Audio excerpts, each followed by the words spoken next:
ऐसे इंकलाब लाओगे अगर तुम इसी तरीके से अपने किरदार में तुमने अपनी इस नापाकी को शामिल रखा तो याद रखना जो हाल बर्मा में हुआ, जो हाल फिलिस्तीन में हुआ, जो हाल दुनिया के तमाम मुल्कों में मुसलमान कौम के साथ ढाया गया है, जो जुल्म, वही जुल्म तेरे साथ ढाया जाएगा।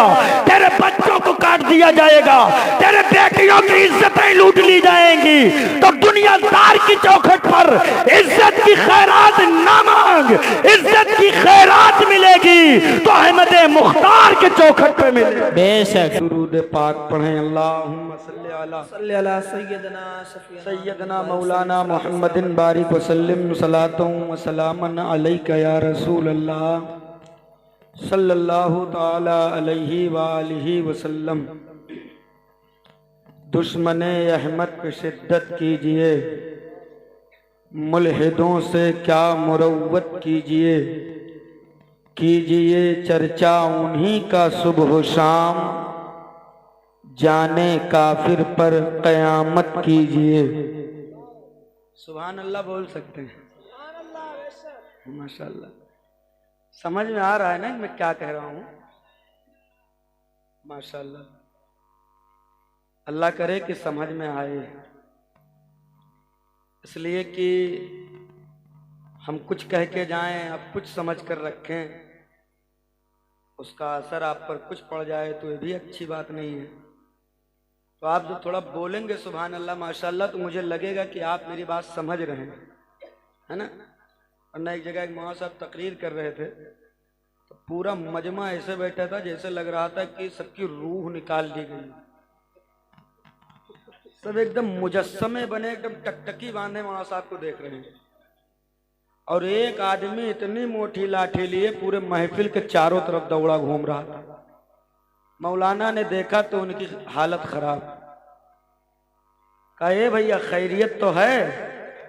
अरे जितने चुपचाप बैठे हैं इन्हीं में कहीं तुम भी लेके बैठ जाओ एक जगह कुर्सी, यार डंडा लेके काहे घूम रहे हो? तो उसने जवाब दिया, कहा सुनिए मौलाना साहब आप बेफिक्र रहिए, आप बोलिए बोलिए, हम तो उका हेरी थे जो तुम्हें बलायक लेके आवा है।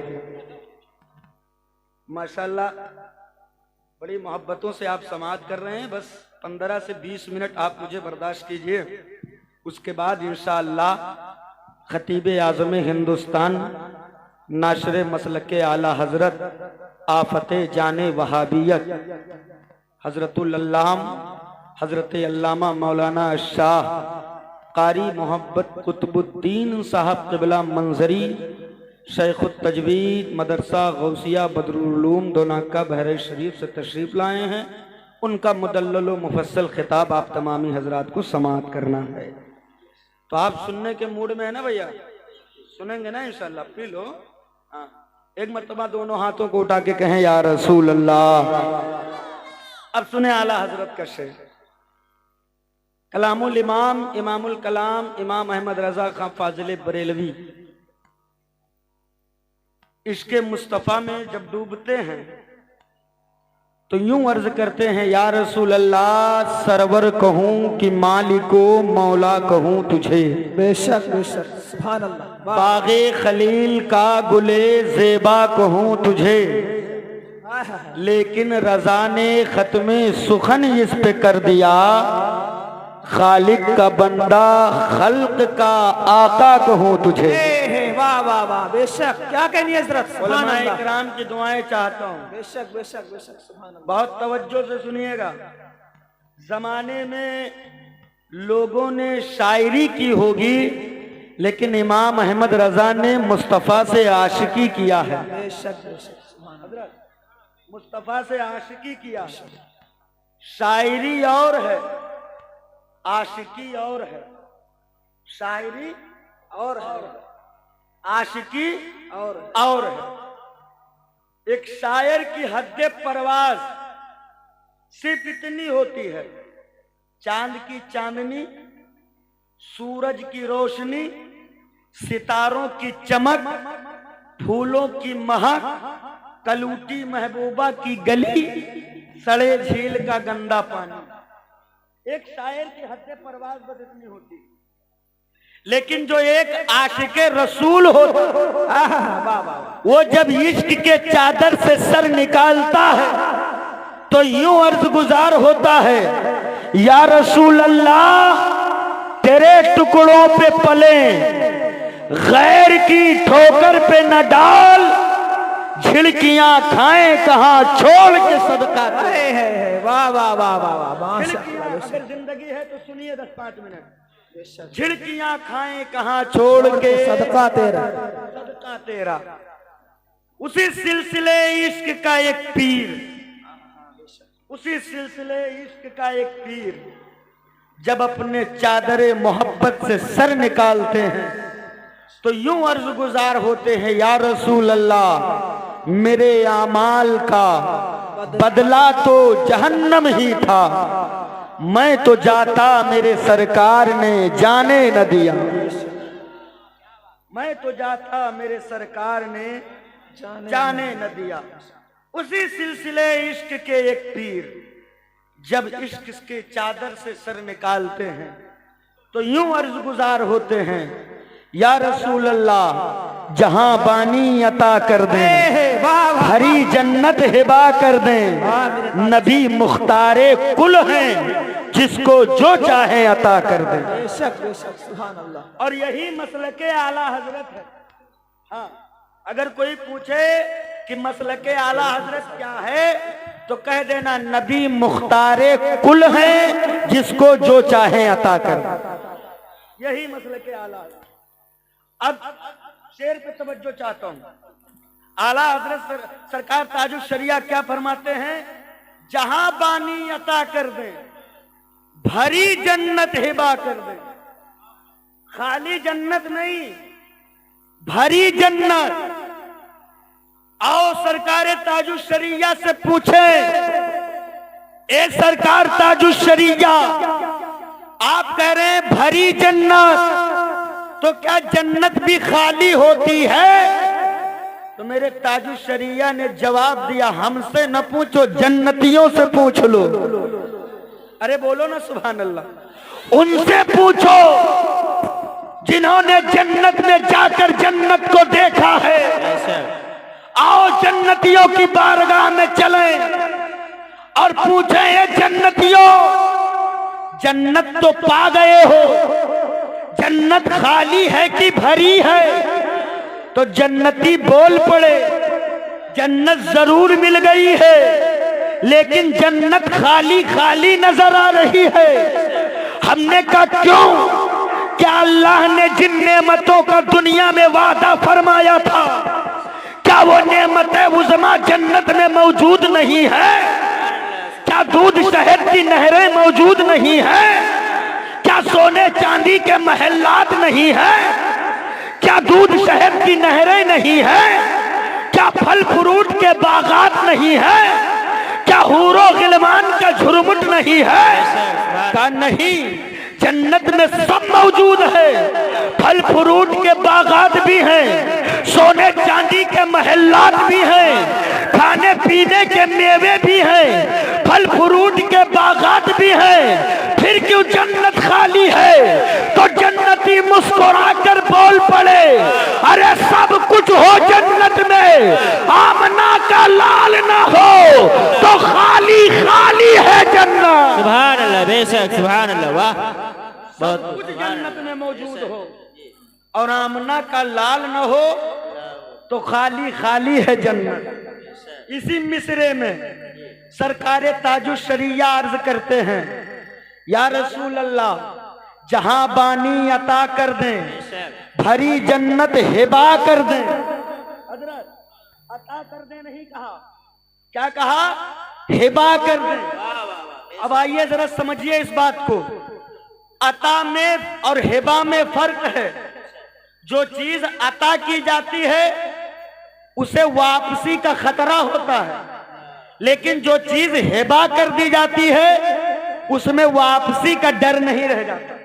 सुभान अल्लाह, वापसी का कोई खतरा नहीं रह जाता। कह दो भैया कैसे ले जाए, सब हारे मोटरसाइकिल ये देखा। सुभान अल्लाह, बेशक जिंदगी में पहली बार बेचारे बुलेट को स्टार्ट होते हुए देखा है।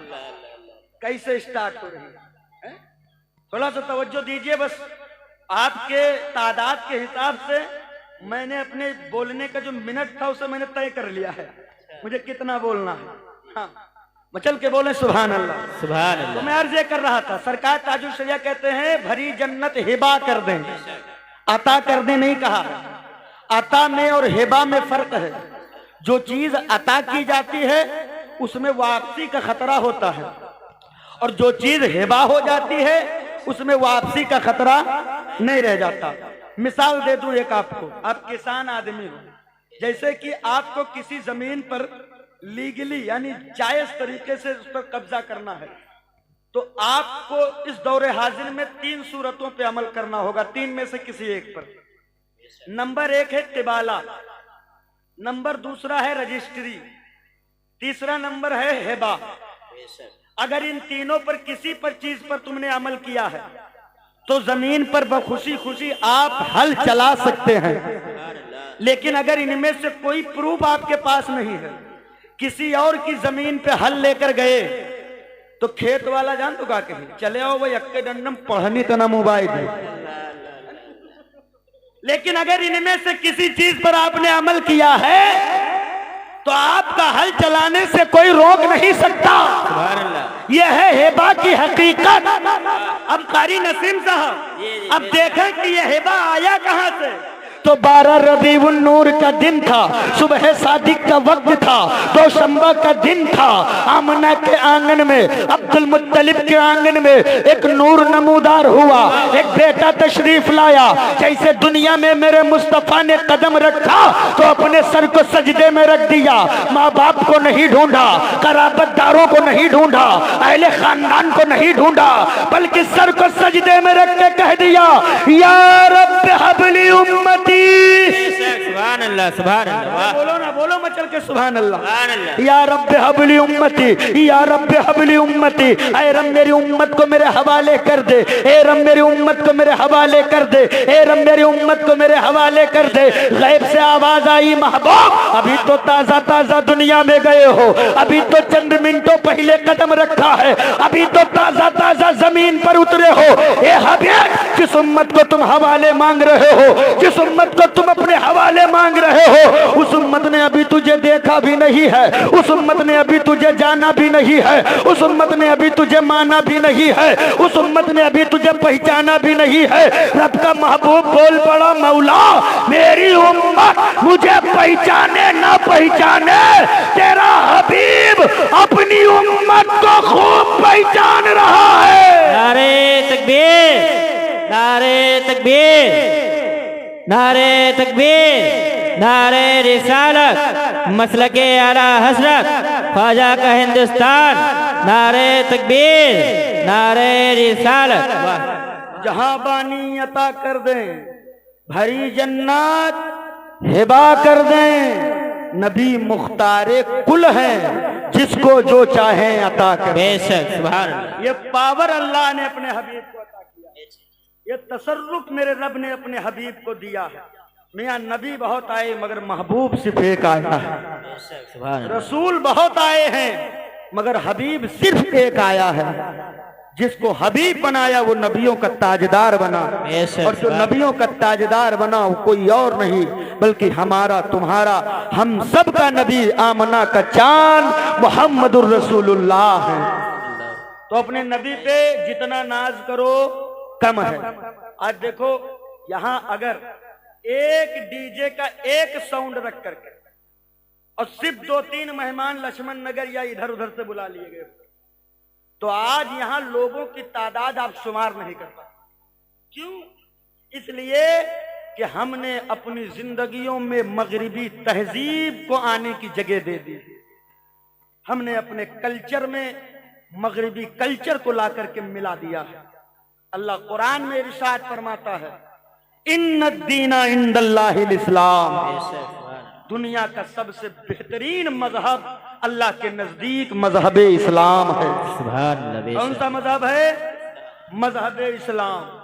इतना खूबसूरत मजहब कि जिस मजहब में ना तो खूंरेजी है, ना तो आतंकवाद है, ना तो झगड़ा है, ना तो फसाद है, बल्कि मजहब इस्लाम की खूबसूरती ये है कि जहां इस्लाम है वहां अमन है, जहां इस्लाम है वहां चैन है, जहां इस्लाम है वहां सुकून है, जहां इस्लाम है वही बरकतों का नुज़ूल है। सुभान अल्लाह, बेशक, सुभान अल्लाह। है कि नहीं है? जहां इस्लाम है वही अमन है। लेकिन तुमने क्या किया? बिल्कुल उसको तब्दील करके रख दिया, पूरा मामला आपने उल्टा पुल्टा कर दिया। आप मजहब इस्लाम के मानने वाले हैं, कोई पूछे कौन से धर्म से आप ताल्लुक रखते हैं तो आप कहेंगे मैं मजहब इस्लाम का मानने वाला हूं। कोई कहे आप किस धर्म से रिश्ता रखते हैं, आप कहेंगे मैं मजहब इस्लाम से रिश्ता रखने वाला हूं। लेकिन आपके पर्दे को उठाकर आपके बातिन को देखा जाए तो आप यकीनन आपके बातिन को देखकर इंसान शर्मसार हो जाएगा। इसलिए कि आपकी जिंदगी में, आपकी जबान पे इस्लाम जरूर है लेकिन जिंदगी में इस्लाम का अता पता नहीं। अमा जो इस्लाम पर चलता है, जो इस्लाम पर अमल करे, वो कभी मस्जिदों से दूर नहीं जाता। जो इस्लाम पर अमल करे वो कभी अपने मुंह में शराब का प्याला नहीं लगाता। जो इस्लाम पर अमल करे वो अपने घर शादियों के मौकों पर कभी रंडियां नहीं नचवाता। जो इस्लाम पर अमल करे वो कभी झगड़ा नहीं करता, वो कभी झूठ नहीं बोलता, वो कभी आतंक नहीं करता, वो कभी खूरेजी नहीं करता। अब तुम कहते हो कामयाबी कैसे मिलेगी, अब तुम कहते हो हमें जिंदगी में तरक्की कैसे मिलेगी। कौमिया तरक्की लेना है तो इस्लाम के राह पर चलकर गुम्बद खजरा का साया ले लो और कहो या रसूल अल्लाह मैं मुजरिम हूँ आका, मुझे साथ ले लो कि रास्ते में है जा बजा थाने। बेशक, सुभान अल्लाह, सुभान अल्लाह, बेशक। मेरा ईमान है कि जिस इस्लाम के उस इंकलाब को आप देखना चाहते हैं वो इंकलाब आपकी निगाहों के सामने पैदा होता नजर। लेकिन कब? नमाज छोड़ के, रोजा छोड़ के, हज और ज़कात के फजाइल जानते हुए भी माल को दबा दबा के रखने से नहीं, शराब पीने से, गांजा पीने से, नाच देखने से, डीजे फीजे पे रुमाल उड़ा उड़ा के डांस करने से ऐसे इंकलाब लाओगे? अगर तुम इसी तरीके से अपने किरदार में तुमने अपनी नापाकी को शामिल रखा तो याद रखना जो हाल बर्मा में हुआ, जो हाल फिलिस्तीन में हुआ, जो हाल दुनिया के तमाम मुल्कों में मुसलमान कौम के साथ ढाया गया है, जो जुल्म, वही जुल्म तेरे साथ ढाया जाएगा।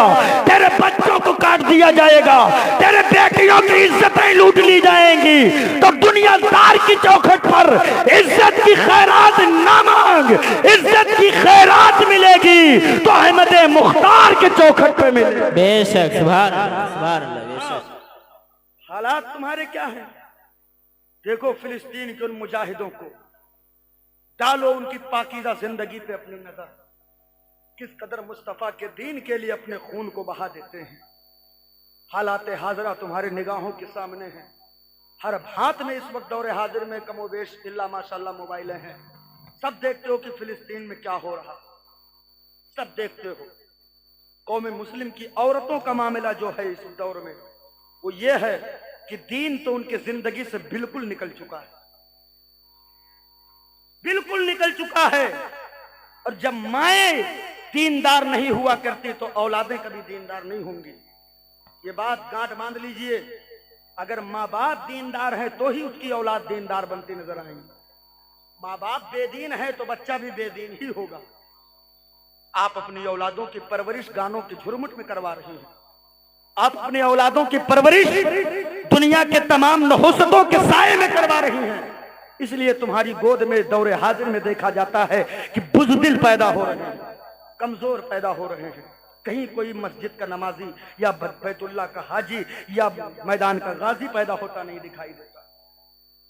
थोड़े दिन पहले एक वीडियो मेरे मोबाइल में आया, मैंने उसको देखा, कसम अल्लाह की ऐसा लगा कि मेरे पैरों के नीचे से किसी ने जमीन खींच ली हो। फिलिस्तीन का वो वीडियो था, एक खातून अपने आंचल को ऐसे समेटे और अपने सीने से लगाए, ऐसा महसूस होता था कुछ उसने अपने आंचल में छुपा रखा है और रोड के किनारे किनारे चलती हुई जा रही थी।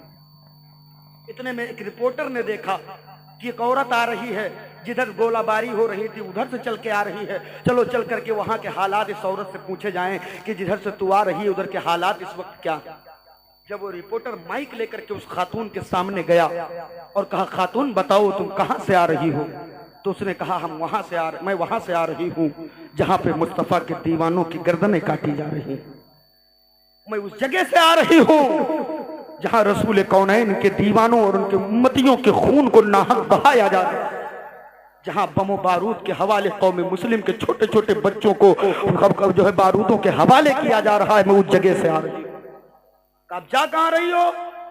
जा रही हूं जहां जगह मिलेगी वहां रहूंगी। मतलब तुम्हारा अपना घर नहीं है? मेरा अपना घर था लेकिन इन सालिमों के बारूद के हवाले हो गया, मेरा घर अभी के अभी जलकर खाक हो गया है, अब मेरा कोई आशियाना नहीं। खातून के आंखों में आंसू है, चेहरे पर मुस्तफा जाने रहमत की मोहब्बत की लकीरें, और बहुत कुछ कहने चाह रहे हैं मगर कह नहीं पा रहे। तो उस रिपोर्टर ने कहा, मगर तुम कुछ छुपा रही हो, बताओ क्या छुपा रही हो? जब इतना कहा तो उसने अपने हाथों को अपने सीने से और ताकत से दबा लिया और रो करके कहा, मैं कुछ नहीं छुपा रही, कुछ नहीं छुपा रही। कहा, नहीं कुछ तो छुपा रही हो। रिपोर्टर को शक हुआ कि इस गोद में कुछ है, तो उसने जबरन बहुत असरार किया कि जरा अपने गोद को खोलकर अपने आंचल को दिखाओ तो इसमें है क्या। जब उस खातून ने अपने आंचल को खोला तो उस आंचल में कोई सोना चांदी दिरहम और दीनार नहीं था, बल्कि उसका अपना 1.5 साल का बच्चा जिसके जिस्म के चीथड़े उड़ गए थे, वो बच्चा अपने आंचल में समेट कर सीने से लगाए थी।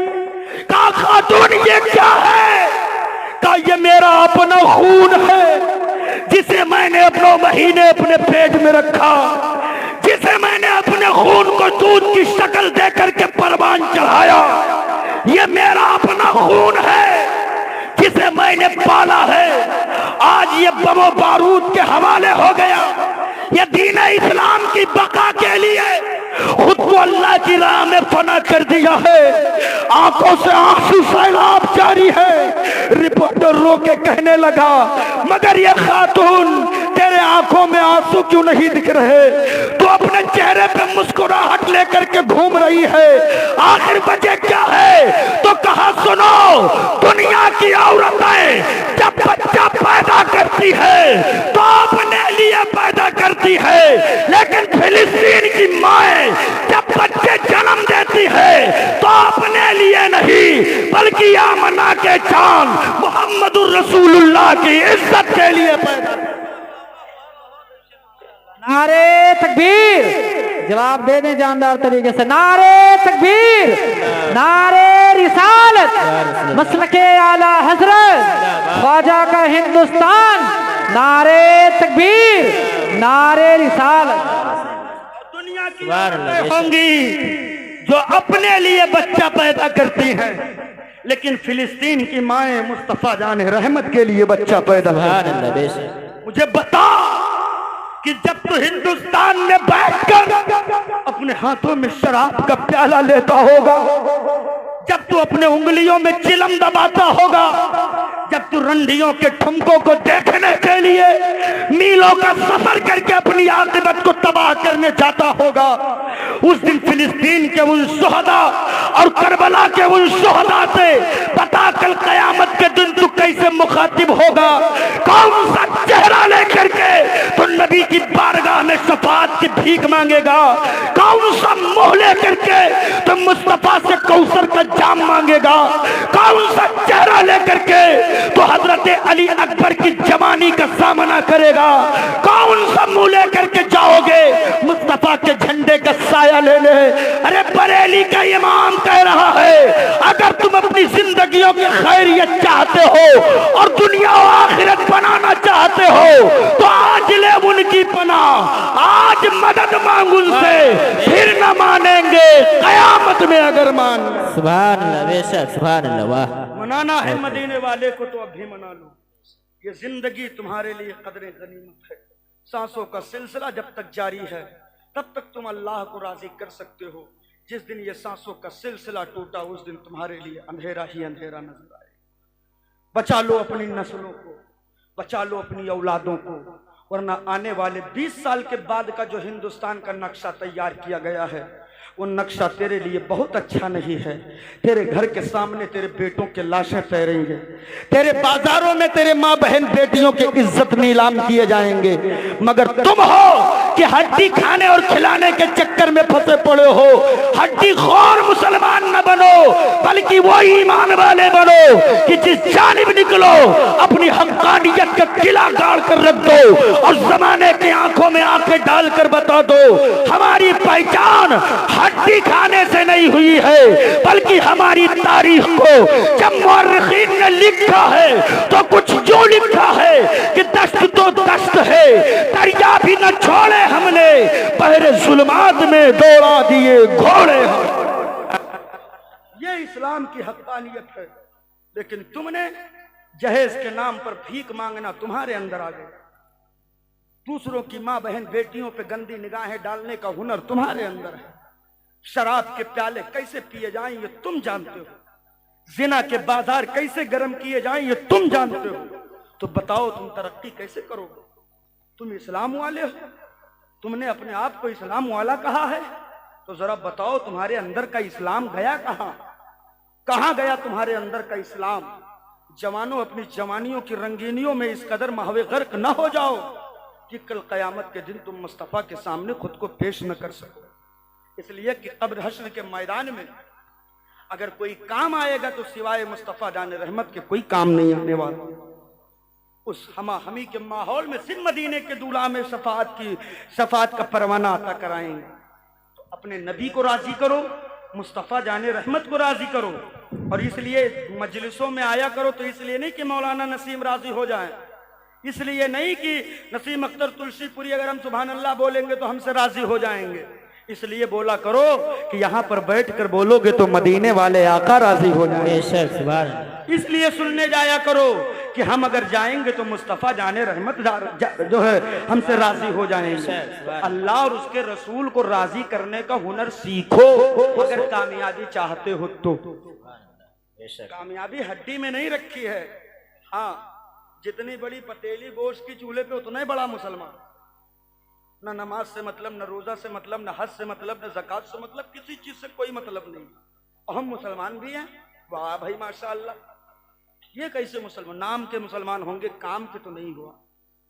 अरे वो तो कल के मेरे मोमिन भाई थे कि आलिम बुजुर्ग औलिया अकाबिरीन की बात तो बहुत दूर की, कोई आम आदमी निकलता था तो लोग उसकी सीरत को देखकर ईमान ले आते कि जब गुलामों के गुलाम का ये आलम है तो सोचो मदीने के सुल्तान का आलम क्या होगा, है ना।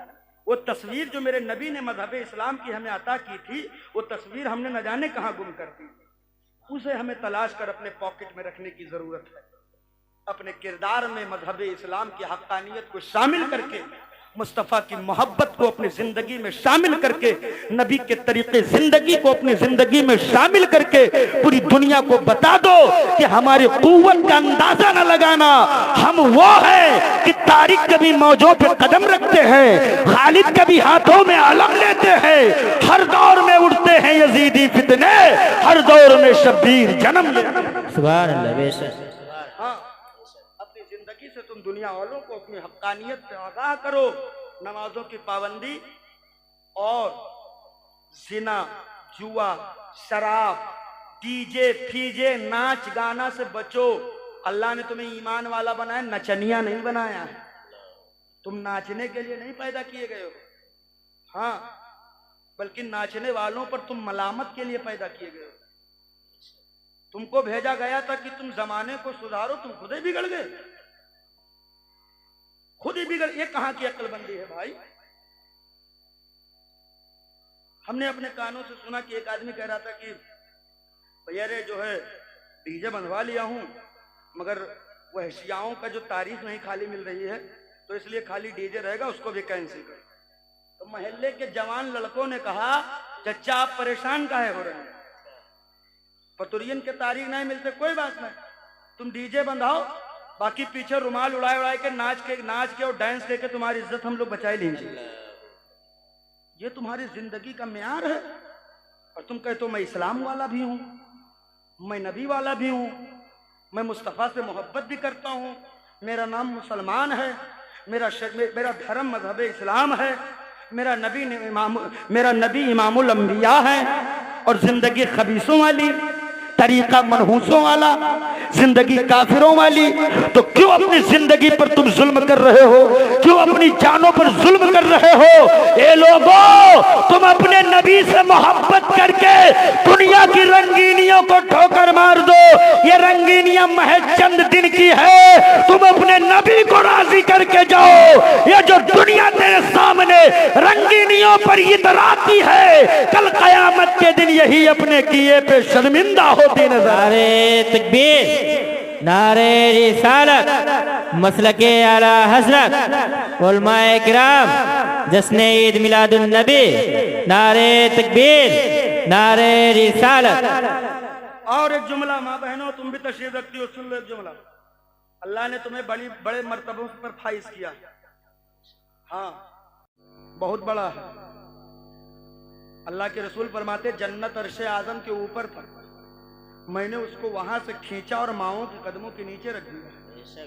कह दीजिए सुभान अल्लाह। कितना बड़ा मर्तबा दे दिया। अब्बा को जन्नत का मालिक नहीं बनाया, जन्नत का मालिक अम्मा को बनाया। सुभान अल्लाह। बेशक अब जौने अम्मा के कदम के नीचे जन्नत है, वो अपन जन्नत और इतना बड़ा मोबाइल है, पूरी दोपहरी उल्ल है, अब सिवाय खुराफात के कुछ नहीं। ये भोजपुरिया हो, ये मदरसिया हो, ये गुजरतिया हो, ये फलनमा हो, ढकनमा हो, और गोद में जो बच्चा लेटाए दूध पिला रही है, तमन्ना यह है कि वक्त का वली बन जाए, जमाने का कुतुब बन जाए। सुना रही हो गाना और बनाओगी वली, तो फिर अपने इस ख्वाबों की खिचड़ी पकाती रहो। ऐसे कुछ नहीं हासिल होना। वो तो कल की मेरी माएँ थी कि जिनके जिंदगी में मुस्तफा की सुन्नत शामिल, जिनकी जिंदगी में सैयदा तैयबा ताहिरा फातिमातुज़ ज़हरा का तरीका शामिल था। तो जब वो बच्चे जन्म देती थी, तो वो बच्चे जमाने के सलमान नहीं होते, शाहरुख खान नहीं होते, बल्कि कुरान की बरकत से कोई बच्चा सलाहुद्दीन अय्यूबी होता था, तो कोई जमाने का खालिद बिन वलीद हुआ। बेशक, सुभान अल्लाह, सुभान अल्लाह। बेशक ये गाना गाकर नहीं, डांस करके नहीं। अब नचनिया अम्मा है तो लड़का भी नचनिया होगा ना, गवैया अब्बा है तो अब्बा लड़का भी गवैया ही होगा ना। बाप दीनदार होगा तो बेटे दीनदार होंगे। मजहब इस्लाम सबसे बेहतरीन मजहब है, इस पर अमल पैरा होकर के और उसकी खूबसूरती को आप देखें। कसम अल्लाह की सारी दुनिया में इज्जतदार हो जाओ।